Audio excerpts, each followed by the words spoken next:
As we're jumping into game number 1 of this TVP. Let's see what happens as we have to the bottom right-hand side of the map our red Protoss player. Well, I feel like my microphone got really loud there. I think that's a little bit better. This is Dia, who we just saw taking down Bunny 2-0. Pretty convincing play. Bunny pretty reckless with his units and the drops. Definitely hurting quite a lot. To the top left, our blue Terran. This is TY. He just came off a win against Stu, currently undefeated in the Group 3-0. Let's see if he can show us some TVP magic here and guarantee himself to advance today out of Group D. Remember, the playoffs start tomorrow. Make sure you tune into that. Going to be awesome. I'll be tuning in. Don't have to cast anymore. No more casting. That's a shame. I really enjoyed being here and bringing you guys the action. Hopefully you guys have enjoyed it too. Shout out again to ESL and IEM for having me on the B stream, and Zombie Grub as well on the C stream. As we do currently start this up and just sort of see where things are going. Trying to figure out just what is happening in the early stages. SCV building up the racks. Probe at the front obviously just being a little bit of a nuisance, nibbling away. And the Cybercore and Nexus now building back at home from Dia. Reaper on the way out. Orbital Command morphing in. And TY just going to place down the command center as the probe comes in. And Dia's going to be picking up that SCV kill maybe if TY doesn't pay attention. TY leaving it to the last possible moment. Pulling away. Of course he's not really going to lose the SCV, is he? But well, I've been there before. Does leave it very late. Obviously, the longer you leave it, the more build time you get, the less delay there is as you wait for that CC to come down, SCV to come down to the low ground to continue building. Factory building up from TY in the main. So the early choices being made, and we're really just watching for the Protoss player. What is Dia going to opt for? He's going to opt for the Robo Facility. So this is what he did on this map before against Bunny. Robo Facility setup, he got in towards the Colossus pretty quickly, and he just played the Colossus from the very early stages, if I'm not mistaken. Was this was map number 2, right? Against Bunny, let me just double check. Yes, it was. Sorry, it's been one of those, it's been a long day at this point, actually. We've been live for 99 hours already. And it's been one of the longer days we've had, probably the longest. It's okay, we'll survive as the Adept coming over towards the natural. And the Marauder and the Reaper going to try and fight against it. Adept getting pushed away. Reaper taking a couple of shots here. Marauder getting some more damage dealt as well. And he is actually going to push that Adept back. No delay on the CC. We do see the SCV able to finish that up. And it does survive as well, actually, the SCV. So that's very nicely done. And as we do have the Adept coming back down to the bottom. A little bit of a push from TY. So early Marauder, it's something that TY likes to mix in every now and then. Although there's not any sort of concussive shell push. This is just the Marauder coming across with the 2 Stalkers and the Adept.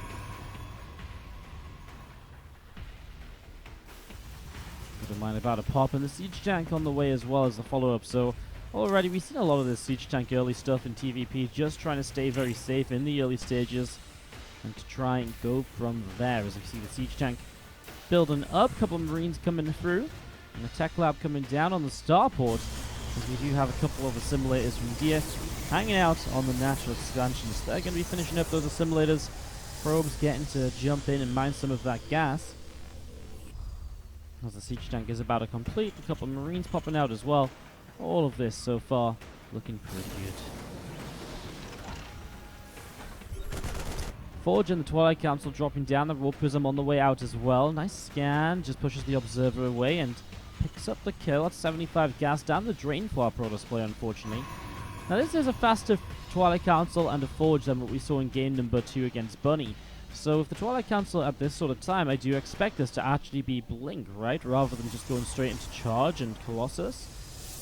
That's what it feels like anyway. There's the armor upgrade, which actually suggests more so it is going to be Charge. And there it is. It's just going to be Charge. Wow.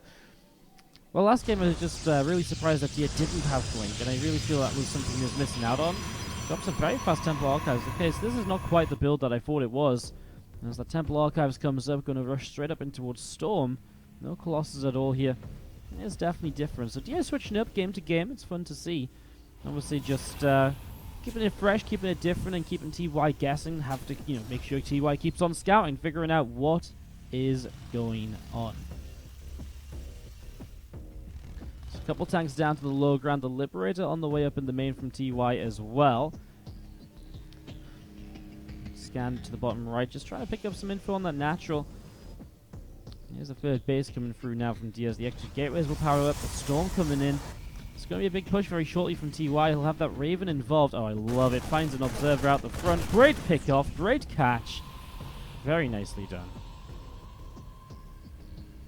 We're going to keep moving down to the bottom right. Some tanks, some Marines. There is a Raven up in the sky as well. Takes a few shots already from that Stalker. Need to be careful with the High Templars available. The feedback on that Raven is absolutely game-changing. The Raven is the absolutely most important unit in this fight. The ability to drop down an anti-armor missile, order turrets. There's just so many different things it can do. And again, anti-armor missile or order turrets generally will be the way for this. You would imagine that was, I think, a mistake of a barracks. It was meant to be bunkers. Liberator coming in too, so TY really committing to this push as he presses on in towards the natural expansion. Two tanks from the bank pulling back. Finally, the SCVs will get to work building up some bunkers here. And this is going to be Dia having to find a way to push back out of this as the tanks, I like their setup. The Liberator too. I mean, Storm's about to be ready, but what do you Storm? Maybe on top of the Liberator and the tank and try and help out. Here we go. A couple Zolds wander in. A couple Storms doing some damage across the map. There's some harassment as well. Hold your moment. There we go. Let's go have a look at this. The Warp Prism across. He has picked off 10 SCVs already. So TY is actually in a lot of trouble back at home. That Warp Prism getting a lot done. And well, that's great. As long as you can survive over here. And surviving over here may very well become the problem as this Liberator is in trouble too. The Stalkers warp in, will get that kill. I mean, TY can't build anything else. So TY's production is absolutely on a chokehold here. As we do see the main base of Dia going to be the most important part. If TY can get up here and shut down the production of Dia as well, then we really get into a very odd position in the game. As it stands, I do very much so like this for Dia because, let's face it, he's still building units, he's still setting up, and actually here we go, pushing down the ramp, Storm drops down, some probes pulling in to help. The Liberator that's around is super low HP. Raven doesn't have much energy on it either, so really there's not a lot left in this army of TY as tanks, Marines still fighting. It's not enough. Dia's going to make the hold. That Warp Prism absolutely crucial on the other side of the map. Dia picking up game number 1 against TY. Good hold. Warp Prism absolutely critical. There was nothing from TY to... There was no even consideration of the potential of a Warp Prism, right? Like, he has no way to hold that. Absolutely no way to hold the counter. Dia up 1-0 against TY as we're going to hop into game 2 in just a few moments.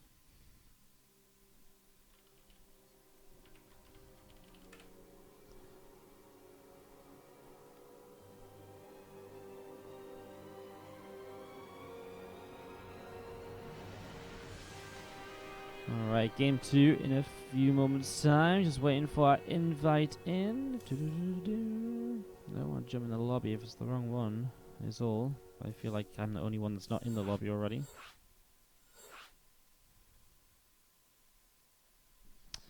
Alright, jumping in game number 2. And this ready to start.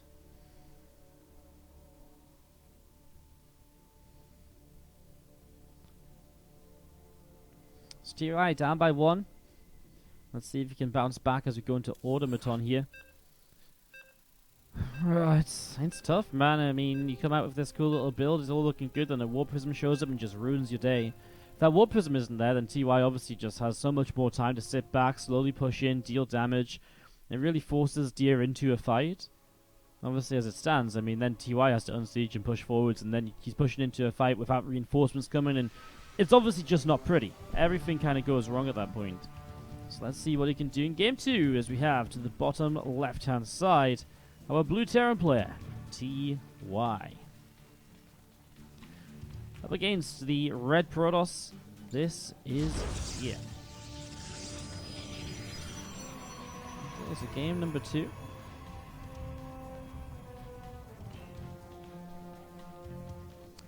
Getting this set to roll as we have this SCV from TY coming in towards the top right to maybe scout, more likely build a barracks, proxy this up to start the game.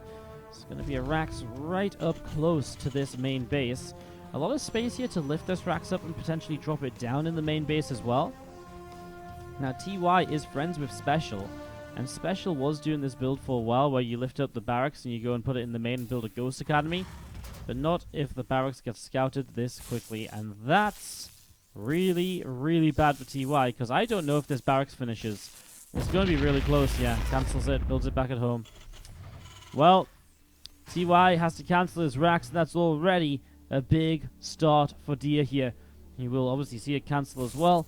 Yes, not the end of the world, but it slows down a lot of the stuff from TY by about 30-40 seconds. His orbital will be delayed, his factory will be delayed.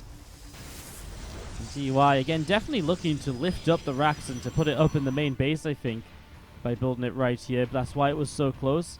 I think he was going to go for a pretty cool build. Something I think a Ghost Rush really was what I was expecting from this. That or just the Reapers in the main base, which has been done as well recently. It also works, but hasn't got as much kind of kapow to it.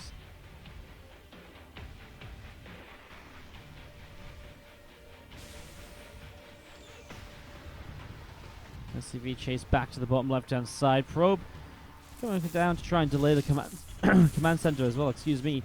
And the factory dropping in too. You can see the TY is just in a bit of a weird spot. We'll end up having to expand post-factory, as Dia already has a Zealot coming across the map, and Adept going to move across the map as well. Warp Gate gets started. Now this is real rough at the moment. TY, this is obviously the first time we've seen TY in a TVP today. It's the only Protoss player in the group, Dia. And Dia still has to play against Euthermal as well, if I'm not mistaken. Euthermal to play against Su, and then Dia to figure out if he can still advance through this group in Katowice as well. Dia only was actually started the day very weak. O2 lost to Scarlet and then completely turned it around. Victories against Su since then, against Bunny. It's just looking a little bit funky against Scarlet, but then obviously turned it around against Su, and so far his PvT looks absolutely pristine.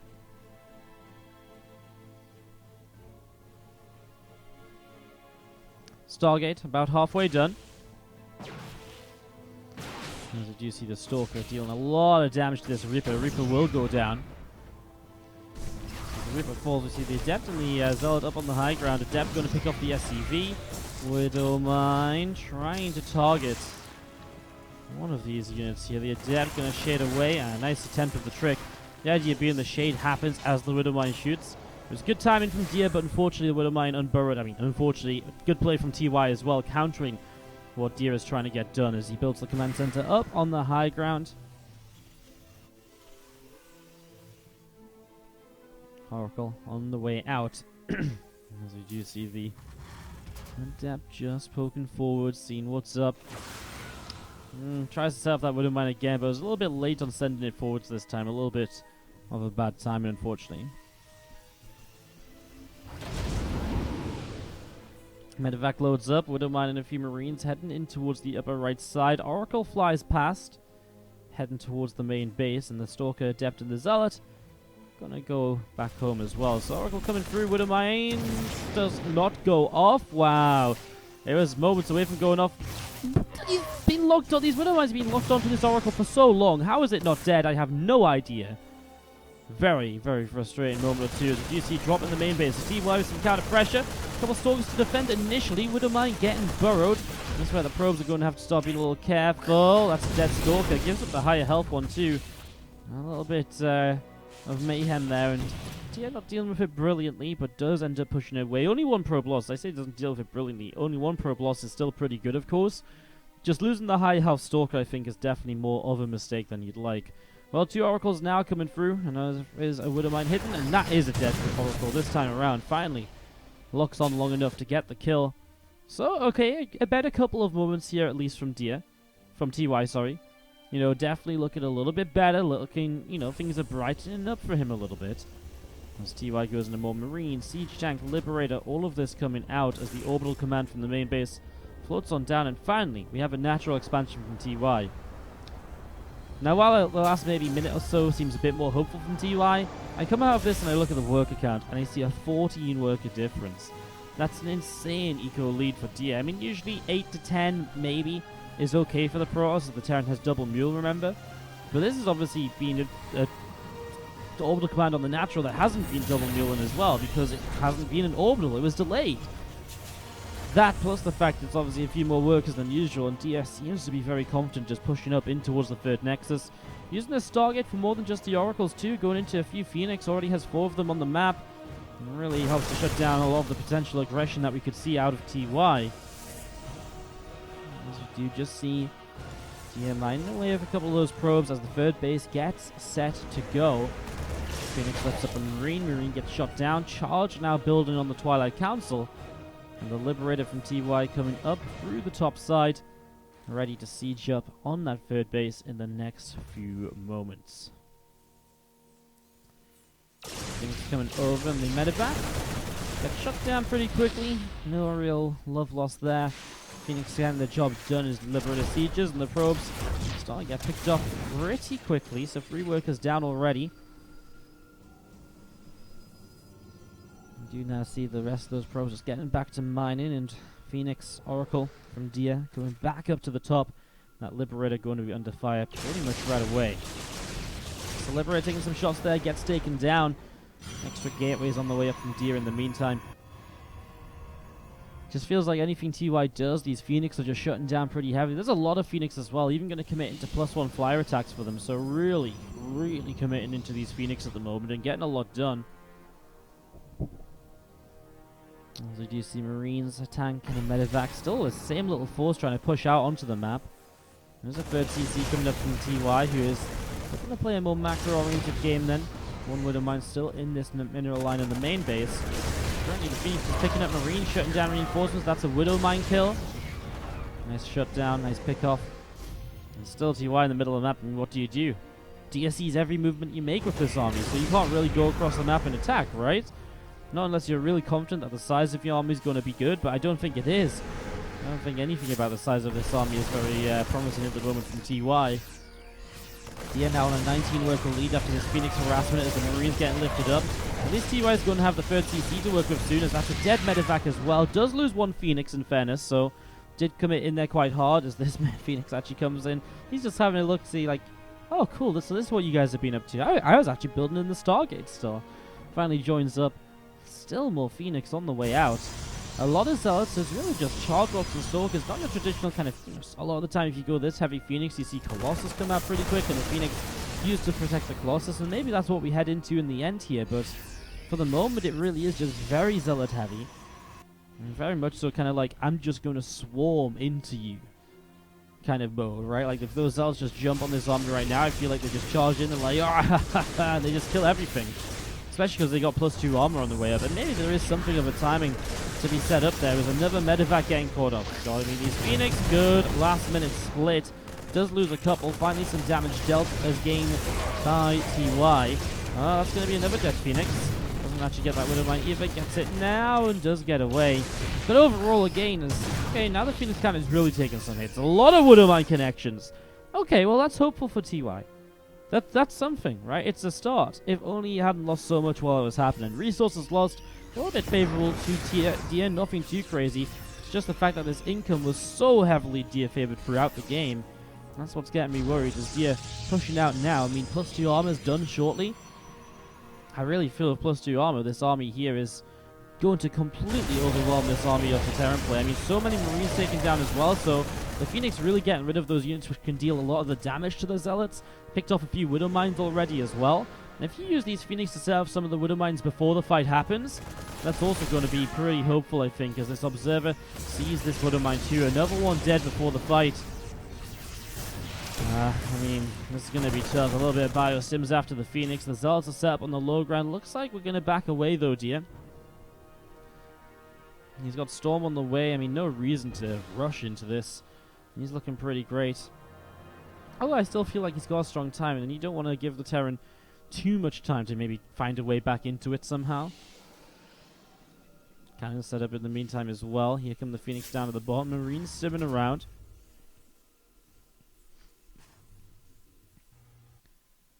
Fourth Nexus. Going to finish shortly. Viking wanting to hop in towards the main. More Stalkers warping in. There is no blink of this, so the Stalkers are just here to try and shut down those Liberators. Along with the Phoenix. Obviously the Phoenix will be one of the main parts of it. Here we go. A couple of Widow Mines. Get very good connections to begin with as the results start coming through. The Phoenix flying forwards as well. I would like the Phoenix maybe keep the charge in just to try and set off a couple of those Widow Mines. But as the Storms drop down, the Marines will die. GG for TY. And Deer takes a 2-0 in the PVT yet again. His PVT looking absolutely on point, and with a PVT to play against you Thermal remaining, well, that's gonna be pretty brutal. All right, so I mean, it's gonna be pretty brutal for you, Phil, because right now,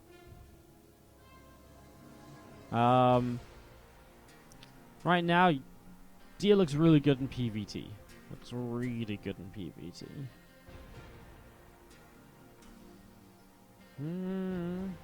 Okay. Well, that's going to wrap us up for the moment. When we come back, we're either going to have TY versus Bunny or Sue versus Scarlet. We actually get, I actually apparently get to choose which one of those we want to cast. So we're gonna go and do that. Here's the plan.